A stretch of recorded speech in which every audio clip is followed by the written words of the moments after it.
सतीश जी कभी माने, अगर तृणमूल जीत भी गई, कांग्रेस पार्टी थोड़ी मान लेगी कि ममता हमारी नेता है।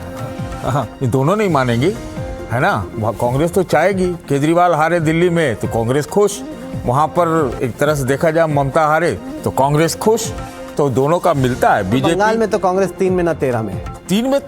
13 से 3 में आने में बहुत टाइम नहीं लगता। जब वेव की बात होती है तो आप ये चीज लीजिए, अगर बंगाल में बीजेपी हारती है तो मैं मानता हूं कि ये भारतीय जनता पार्टी के डिक्लाइन की शुरुआत होगी। वो क्यों? वो होगी जहां पे आप कभी जीते आप कहीं सर 3 से 77 में पहुंचे, 77 से अगर 121 पार हो गया जो 2019 में था, वो कितनी बड़ी जीत है। ग्रोथ की ट्रेजेक्टरी आप देखिए, ग्रोथ थी, तो डिक्लाइन कहां दिख रहा है? ग्रोथ थी, लेकिन 24 में ढुक भी तो हो गया। 24 के चुनाव में जो आप बढ़ रहे थे और ढक से नीचे चले। असेंबली इलेक्शन में पता चला आप 3 से 77 में पहुंचे। आपका जो डेटा भी तो 24 का डेटा दिखा रहा है लोकसभा का, तो आप ही के डेटा से ही लेके देख रहे हैं ना कि 24 का जो अगर डेटा है वोटिंग परसेंटेज का देखा जाए, जिसका आपने दिखाया है, उसके हिसाब से तो भाजपा कॉन्टेस्ट में, और मुझे कभी लगता ही नहीं है कि बंगाल में भाजपा हारेगी। आप ये चीज समझ लीजिए। वो क्यों? क्योंकि ये असाधारण ऐतिहासिक चुनाव है। जब ही अभी भाजपा के प्रवक्ता जी ने कहा कि इसमें लॉजिकली जो नाम XYZ दे देते हैं, तो फिर SIR लॉजिकल क्या है? Why do you call it special intensive revision? SIR का SIR कीजिए ना, कीजिए SIR का। जब आपने पूरा झोंक दिया इसमें कि सब ठीक कर देना, सब ठीक कर देना, उसके बाद 27 लाख उड़ गए। ठीक है जय मृग, जो हमने प्लान 1 और प्लान 2 दिखाया भाजपा का जीतने का जो तरकीब है, उसमें मसला यह है कि जिन सीटों पे आप 6% से कम के गैप पे केवल एक चुनाव में हो, 3 में से एक, तो वो जीत पाना काफ़ी मुश्किल है। लेकिन बीजेपी वाले सोच रहे हैं कि भाई अगर 3 में एक दफ़ा हमारे लिए उस सीट पे वोट पड़ा है तो हम मेहनत करके खींच सकते हैं ये सीट। तो बेसिकली देखा जाए तो हर सीट को तैयार करने की, बनाने की, पकाने की कोशिश चल रही है।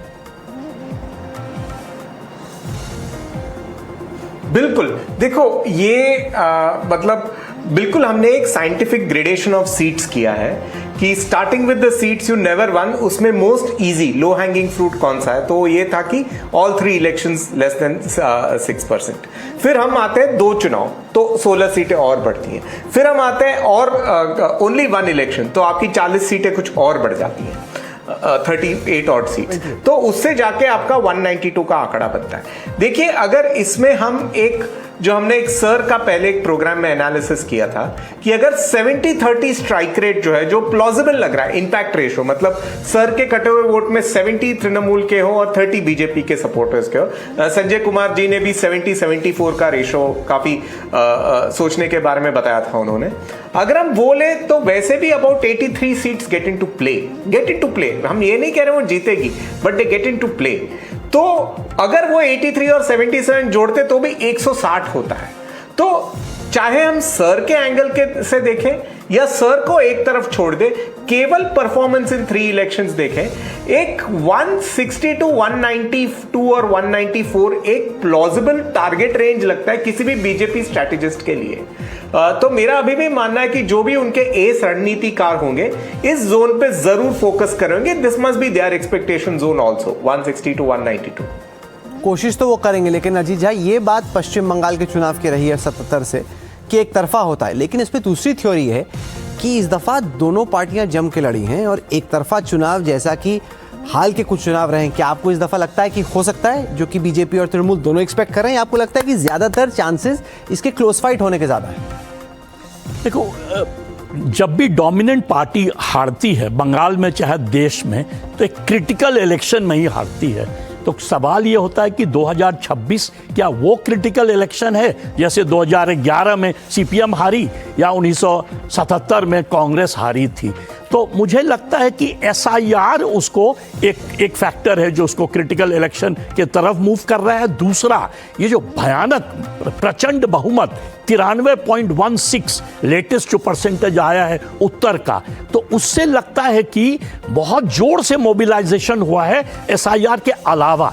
24 लाख नया वोटर जो है वोट दिया है। दोनों साइडों ने मोबिलाइज किया है, ऐसा नहीं है कि एक तरफा मोबिलाइजेशन है। हाँ, पर दोनों पार्टियों ने पूरी ताकत। पर आप देखिए जहां जहां पर मोबिलाइजेशन ज्यादा हुआ है, जहां जहां पर टर्नआउट बढ़ा है, भाजपा के जीतने का चांस ज्यादा बढ़ गया है। जितना स्टेट असेंबली इलेक्शन अभी हुआ है 2024 के बाद, जहां बढ़ा है टर्नआउट वहां भाजपा जीती है। यानी कि ये भाजपा का एक गेम प्लान है कि नए वोटरों को लाओ जो पहले कभी वोट दिए नहीं एसआईआर के अलावा। तो क्रिटिकल इलेक्शन के नजदीक पहुंच गए हैं, तो हो सकता है टाइट फाइट बहुत है, टीएमसी को एडवांटेज बहुत है साउथ में, बट बीजेपी के लिए इम्पॉसिबल नहीं है इस बार जीतना। एक तरह का हवा है भाजपा के लिए नॉर्थ में भी साउथ में भी। आप किसी से बात करिए परिवर्तन के लिए या अगला इलेक्शन। अजीत झा ये सवाल क्रिटिकल इलेक्शंस ये हैं, मैं I have no doubts about it. देखिए ये जो आप बोल रहे हैं मोबिलाइजेशन, टर्नआउट, मालदा में, मुर्शिदाबाद में सबसे ज्यादा नाम घटे हैं और हमें मालूम है किनका नाम घटा है। तो अगर उन नामों को छोड़ के मोबिलाइजेशन हुआ है और काउंटर मोबिलाइजेशन उससे ज्यादा हुआ है, तो उससे टीएमसी को क्या एडवांटेज मिल रहा है? एक बात तो ये है। दूसरा, आप लोग बार बार कह रहे हैं कि 77 के बाद, भाई Bengal's history does not begin in 1977। सही बात। 1962 के बाद ये पहला चुनाव है जहां पर you actually have an election जो शांतिपूर्व एक शांति पीसफुल एटमॉस्फेयर में हो रहा है। 62 के बाद 1962 के बाद अगर आपने इतना स्टैटिस्टिक्स लगाया, I will request your statistics team to dig this out कि amount of violence, amount of rigging, amount of number of deaths on election day, booth capturing, अगर आप देखें 1962 के बाद ये पहला चुनाव है जब ये सब नहीं हुआ है। फॉरगेट कौन जीतेगी कौन नहीं जीतेगी। दूसरा, लास्टली ये भी एक गलत सोच है कि भाई हर बार 2/3 के मेजॉरिटी से जीतती है, ऐसा भी नहीं है। 67 में इलेक्शन हुआ जब Jyoti Babu first time when he came to power as deputy chief minister, उनके पास मेजॉरिटी नहीं थी। 69 mid term election, again Jyoti Basu comes to power, he doesn't have a majority. I mean, it was a coalition government. तो 71 में elections हुए थे, बहुत rig थे। नो 1 सेकेंड, 71 में इलेक्शन जो था वो इंडियन आर्मी ने करवाया था, सेंट्रल आर्म फोर्सेस ने नहीं, स्टेट पुलिस ने नहीं। इस बात की चर्चा आज नहीं होती। सबको कहते हैं अरे आपने पूरा सेंट्रल फोर्स उतार दिया, अमित शाह का फोर्स, तब तो भारत सरकार का फौज उतर गया। लक्ष्मण का कार्टून 1971 में Indian army conducted the election, Siddhartha Shankar Ray की सरकार बनी। अगर वो सरकार नहीं बनती, today we would not have had a politician called Mamata Banerjee. Mamata Banerjee is a creation of Siddhartha Shankar Ray. So Bengal की हिस्ट्री जो है, it is not a black and white history, it's a very layered history. Let us not get carried away. Mamata Banerjee mainstreamed her politics holding the hands of BJP. वो भाजपा के alliance में थी, ये भी लोग भूल रहे हैं आज। चलिए 6 बजे हम लोग शुरू करेंगे एनडीटीवी पर एग्जिट पोल की कवरेज। हम आपको एक्सेस में इंडिया का पोल दिखाएंगे, सी वोटर का पोल दिखाएंगे, तमाम वो पोल दिखाएंगे जिसे हम समझने की और समझाने की कोशिश करेंगे कि पश्चिम बंगाल में, तमिलनाडु में, केरल में, पुडुचेरी में, असम में आखिरकार वोट किसके लिए पड़ा है।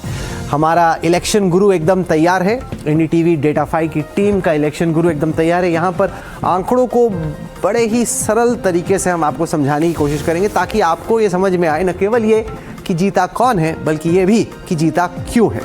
तमाम मेहमानों का बहुत बहुत धन्यवाद कि आप एनडीटीवी के स्टूडियो में आए, आपने नंबर गेम में हिस्सा लिया।